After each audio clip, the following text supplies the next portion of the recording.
warm welcome to everyone. In today's class, we will be learning about string functions. So first of all, what are string functions? String functions are nothing but library functions which are predefined in the system. So basically all the string functions will be predefined in the string.h header file. This is a header file which has to be included in the C program. So basically whenever we require these string functions to be used, this header file is a must in the C program. So what do these string functions do? These string functions actually help you manipulate a string, or you can find out some information regarding that string. So they make your work or your task easier by providing you some kind of functionalities. Okay, we shall see these string functions. But before that, let us look at two methods of reading a string from user. Which are the two different ways in which we can read a string from the user, and if necessary we can print it as well. So the first method is by using the scanf function.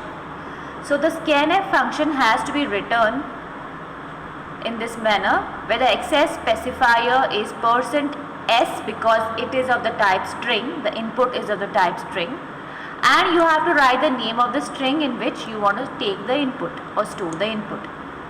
So the str, which is a string, is of the type character. So basically it's a character array of 50 maximum size. Now once you take input from the user using the scanf function, how do we print it? By using a printf function. So this manner we can take input from the user and then print it. So the access specifier you see over here is %s because the input is of the type string. This is one method or one way of going about in taking a input which is of the type string from the user. But only one disadvantage of this method is that if we have a string basically which consists of say 2 words, which means there is a space in between, then that wouldn't be accepted. So suppose we have say something like hi, hello. So as you see, the word hello is after the space. So whatever is after the space will be actually ignored if we use this scanf method of taking input from the user, because space is considered to be end of the string, and whatever is after the space is actually ignored and not taken as input from the user. So what if we want to take a string which is in the form of a sentence basically, which will have words with spaces? How do we go about? So for that there is another way, which is the second method of taking input, which is using the fgets function. So fgets function lets you take input from the user, and what you see over here is the puts function. So puts function is nothing but it is used to print the string or print some kind of output onto the screen. So puts is exactly same like printf, and fgets is exactly same as scanf. Okay, but the syntax of writing fgets is slightly different. Let us look at the syntax. The first thing you would write is the name of the string. Okay, so the name of the string in our case is actually name, which is of the type character, which is an array actually of the size 30. Now what you see after the comma is the size of operator.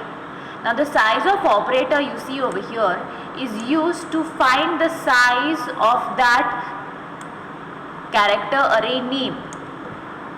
Instead of using size of operator, you can directly give the size. Like over here, the character array name is having a size of 30. So instead of writing this size of, you could write 30 over here. This is also allowed. So name comma 30 comma stdin. so this is nothing but standard input device which is having its definition in the stdio.h header file. So to basically use this for reading the string, this is like the input device reading for the string, which includes its definitions in this header file, and hence the header file has to be included in your code, in your program. So this is about reading input from the user. So reading a string from the user by using the fgets and puts functions. So once you take the input, then you say puts name, which means this will be printed on the screen, and then you say again puts the actual name which was entered by the user. So in this way you will be able to display the string. So this is the second method. Now let us look at the different string functions. First string function is strcpy. So strcpy stands for string copy. So basically this does the copying of one string into another. So there is a syntax, okay. Now as you see, there is string 1 s1 and string 2 which is s2. Now how the copying happens is that this string is copied into this string. So which means s2 is copied into s1. You cannot do the reverse way. Basically you cannot copy, you cannot say s1 will be copied in s2. No, there is an order, or there is a syntax in which that strcpy is written, and it is already predefined in the library, so you cannot change the definition. Okay, so this is how the string copy function works. The next thing is strcat. Now what is strcat? This is concatenation function. So CAT stands for concatenation. So what do you mean by concatenation? Concatenation is nothing but another word for that would be appending or combining or joining. So you join one string to another string. You combine one string with another string basically. So if we write something like this way, which means the s2 string will be attached to the end of this s1 string. So suppose say s1 string is hi and say s2 string is everyone. So this everyone word will be attached to hi. So basically it will be one string or one word rather with no spaces. It will be one word, hi everyone. The next type of function is strlen. Now this function returns the length of the string. So what you have to do is write the name of the string of whom you want to find this length inside the parenthesis, and then this function will return the length of the string. So length of the string is nothing but the number of characters present in the string. So sometimes if there is a space, then the space is also counted for a string. So strlen returns the length of the string. The next function, the fourth function is strcmp. So strcmp does nothing but comparison of two strings. Okay, so the two strings are compared to each other.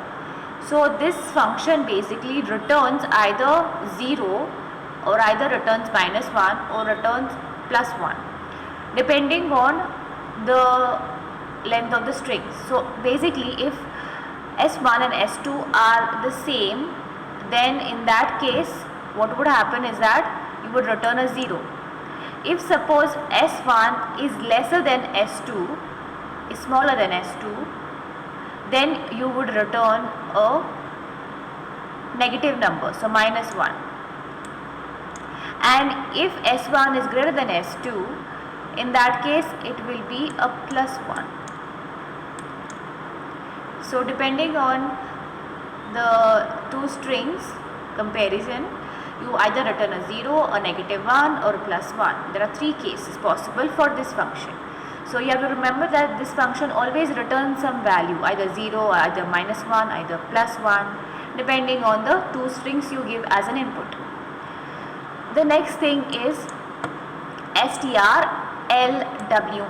This is nothing but converting of string to lowercase. So you have, suppose say, capital letters, uppercase string that will be converted into lowercase. Similarly, you have another function called strupr, which converts the string into uppercase. So if you have a string which is lowercase, that will be entirely converted into uppercase string.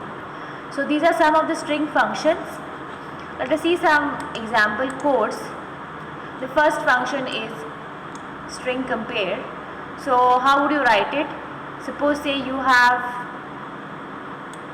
string 1 which is ABCD, string 2 which is this, and string 3 which is, suppose say, this. Okay. Now the strings will be compared to each other by using this function strcmp, and this is the syntax. So you write in the parenthesis the first string and the second string, and then why I have used this variable result, because remember strcmp always returns some value. So to store that value we require one variable. So I have used this variable, and then I am printing that variable over here, whatever it is. So after comparison the result will be then printed over here. Similarly, suppose say I want to compare str1 with str3. Now you see both of these strings are exactly equal to each other. Okay, so in that case you will get a result of 0 because they are exactly same, equal to each other. Okay, so in this ways you can compare two strings. You all can try out this program by yourself to see how the strcmp works. So it will be a practice for you to try out. You can try out various strings. You can try out your name and somebody else's name, compare both of them and see what results you get. The next string function is strcat, which means concatenation. So which means you concatenate two strings, suppose say, or append two strings. Suppose say you have the string str1 which is having this contents, so it is like you are it, and str2 has these contents which is saying Don Bosco College of Engineering. So suppose if I do this strcat, I can concatenate, or I can actually combine two strings. So what will get printed is you are at Don Bosco College of Engineering will get printed or will get stored in this str1. So which means str1 will no more be just you are at, it will be having also this part, Don Bosco College of Engineering, because we have done this strcat. So I have used the puts function to print. You can use the printf function also. I just wanted to show the use of puts function. After this we have the str length function. So over here this function, as you all know, lets you find out the length of the string. Okay, so as you see, the first string is program, so which has actually how many characters? It has in total 7 characters, program. So this string has 7 characters, so basically the length of the string is 7. So when I say the length of string A will be printed, that time 7 will be printed. Now as you see, the length of B string is going to be 8. Why so? Because you see this is a space, null character. \0 is a null character, so null character or space is also counted in strings. So you will get the length as 8 over here. Going forward to the next function, which is strcpy. So you can copy one string to another string. So suppose say we have declared one string, say str1, which is having this contents C programming. It has a space, C space programming. Suppose say we want to copy this into this string 2, which is empty. So how do we do that? We have to use this strcpy. So copy string 1 into string 2 and then print by using the puts function. So str2 now will have this contents, which is C program. So this is about string copy function. Now there is a exercise program for all of you all. I want you all to take input of roll number, name, department and address of a student and display it. Okay, so 4 things have to be taken as input. One is the roll number, second is name, then department and address. You can take any order is up to you, but you have to use the fgets and the puts function. So fgets and puts function is a must to take input and print. Okay, now along with puts function, if you want to use printf function, you all can use, but wherever possible use puts function for printing. Now this is an example which I have shown. So basically I have to take your name as an input, then roll number, then your department and then address, and this is how the output should come onto the screen. So for this printing you would have to use the puts function. You can use a combination of puts and printf function, but in major cases, in major places, wherever possible, please use puts function. For input, you have to use fgets function. You cannot be using scanf function. So this is an exercise program for all of you all. Thank you for watching the video.